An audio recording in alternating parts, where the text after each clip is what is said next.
Well, time now for a look at what happened in politics today. Conservatives will get a chance to bring down the government and trigger an election in a vote of non-confidence next week.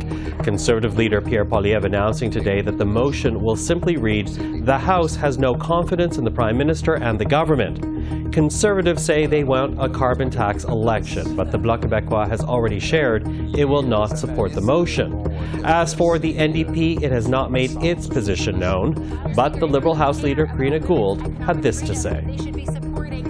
There are consequences to the actions that people take. This is real. This is not a game. The fact of the matter is that what we do in this place matters, and it has real and tangible consequences on the lives of Canadians. And what Mr. Singh did when he backed away from the supply and confidence agreement, which was his decision, is it demonstrated that, again, he didn't understand what the consequences were. And so if he cares about climate change, if he cares about pharmacare, if he cares about dental care, if he cares about continuing to advance a progressive agenda for Canadians, well, he's going to have to demonstrate that to Canadians next week. The Prime Minister may soon be losing his Quebec lieutenant.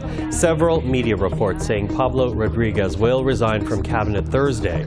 The current Minister of Transport reportedly leaving his portfolio so that he can run for the leadership of the Quebec Liberal Party.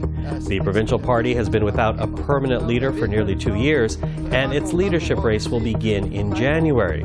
Rodriguez will reportedly stay in the Liberal caucus as an MP for now. We are announcing further measures, specifically, importantly, with respect to international students. And finally, Immigration Minister Mark Miller announced further cuts to the number of Canadian study permits that will be available to international students. Starting in 2025, the government will reduce the amount of study permits by 10%. It cuts the number down by about 48,000, and that is on top of the 35% reduction made earlier this year. The Immigration Minister also says work permits for the spouses of international students will also be cut, decisions that have been made to reflect current and expected economic challenges.